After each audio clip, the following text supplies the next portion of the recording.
Hi, and welcome to Adulting 101 Simple Cooking. My name is Chelsea, and I'm with the Volusia County Public Library at the Hope Place branch. Today I'm going to show you 4 super simple recipes, one of which will use a toaster, and the other 4 will use a coffee pot. You will not even have to turn on your oven. Just to let you all know in advance, I cannot cook, but I was able to cook these recipes, which means you will be able to as well. So before you start, make sure your hands are washed and you have your toaster and your coffee pot ready to go. The first recipe we're going to be making today is sweet potato toast. So here are our list of ingredients. Yeah, all you're going to need is a sweet potato. So the first thing we're going to do is cut off a nice slice of sweet potato, and I'll show you how thick that slice needs to be. So as you can see here, I've got my slice cut. It's about 1/4 inch, and I've got 2 pieces because my toaster has 2 sides. So make sure your toaster is plugged in and on, and then we're just going to drop in our sweet potato. Make sure that your timer is set for 5-minute intervals, and go ahead and put them in.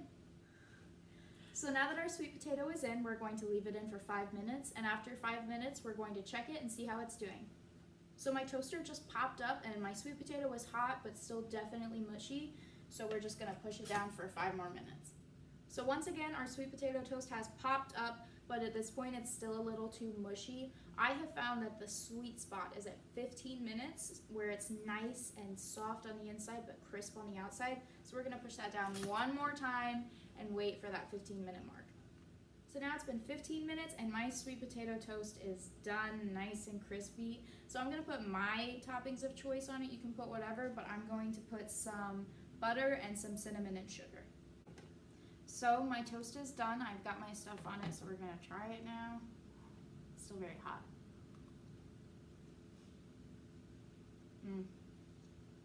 It tastes really good with the cinnamon and sugar because it brings out the sweet in that sweet potato. Definitely a 10 out of 10. So if sweet potato toast just wasn't enough breakfast for you, I'm going to show you how to make soft boiled eggs in your coffee pot. So for our eggs, all you're going to need for this recipe is eggs. You're going to start by filling your reservoir, that's the back part where the water goes, all the way to the top with water. So now I'm just filling it all the way up. And now we're all good. Our next step is we're going to fill the carafe, that's your fancy word of the day, with your eggs. I'm just going to do 2 because I am not that hungry after my toast. We're going to put it in and just turn on your coffee pot, and that water is going to go down into the pot and fill up those eggs. So our coffee pot has finished, getting all the water into the pot, and now we're going to let it sit for 10 more minutes on so that the eggs will finish boiling. So our eggs are boiled, and I've had them sitting on the hot coffee pot for an extra 10 minutes. So what I'm going to do now is pour out this hot water and give them a nice ice bath. I've got my eggs in their nice cold ice bath now, and we're gonna leave them there for 10 minutes so that when we peel them, it'll be way easier than if we just peeled them straight out the pot. So my eggs have been sitting in their nice chilly ice bath for about 10 minutes now. So I'm going to take them out and peel off the shells. So I just pulled our soft-boiled egg out of the ice bath, and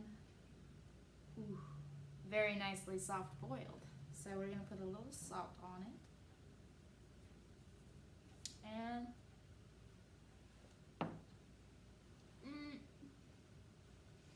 it kind of tastes like an egg. I really like it. 10 out of 10 egg. So we've had our breakfast, we've had toast, we've had eggs. Let's move on to a real meal. All you're going to need for these delicious steamed vegetables are vegetables. We are going to steam some veggies now. I've got some zucchini, I've got some broccoli here. Once again, you're going to fill up your reservoir all the way to max with your water, and then you're going to chop up your veggies really nice and put them in your filter. So I've chopped up all my vegetables. I've got my broccoli, I've got my zucchini. So now you're going to lift the top of your coffee pot, and right here in this filter basket, you're going to just put all your veggies in there. You don't really need to add anything except your cut vegetables.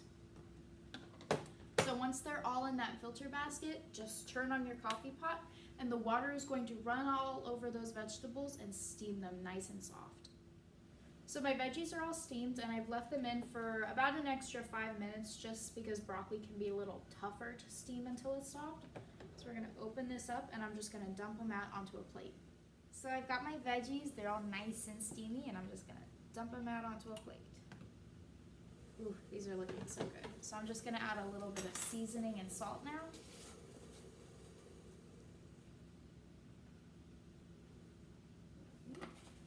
That was a little much. And just a little bit of salt on here. This looks amazing. I'm gonna try a zucchini. I love steamed zucchini. Ooh, that's so tender. Hot.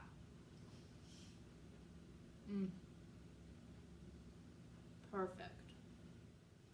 So our next recipe is ramen, and we're going to be making it in the coffee pot.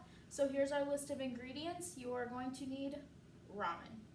If you're like me, you are not a huge fan of turning on the stove or the oven, and that's why making ramen like this is such a better way to make it.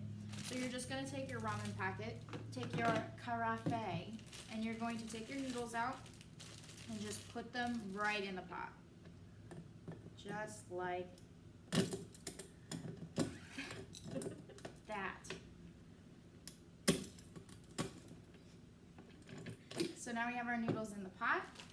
You're just going to take your packet. Remember to dump any leftover noodles in there. And just take your packet, shake it a bit, and you're gonna dump the seasoning right onto your noodles. We've got our noodles and our seasoning in our pot. We're just gonna put it right onto the burner. Add our water. You're going to add 2 cups or however much water you'd like to be in your broth. Put down the lid and turn it on. So our ramen has finished brewing, so what we're gonna do is leave it on the burner for 15 more minutes and stir it every 3 minutes just to make sure it's all cooked perfectly. So I've let my ramen sit on the pan for an extra 15-13 minutes, and I've been stirring every 3 minutes, so my noodles are very soft now, and I'm just gonna pour it into my bowl.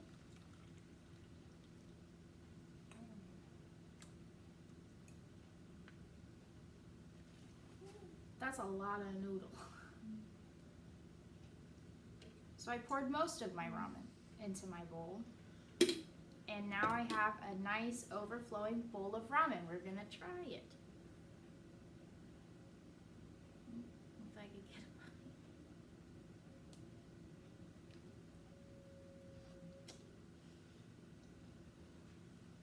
it. It tastes like ramen. I can really taste the flavor of ramen. 10 out of 10. Thank you guys so much for joining me here today. I hope you were able to cook these simple recipes like I, a person who definitely does not cook, was even able to. Remember to follow our YouTube channel, Volusia Teens Read, and check out our Instagram, Volusia Reads, for more content. Turn on notifications so you won't miss our next Adulting 101 Simple Cooking video, and I will see you later.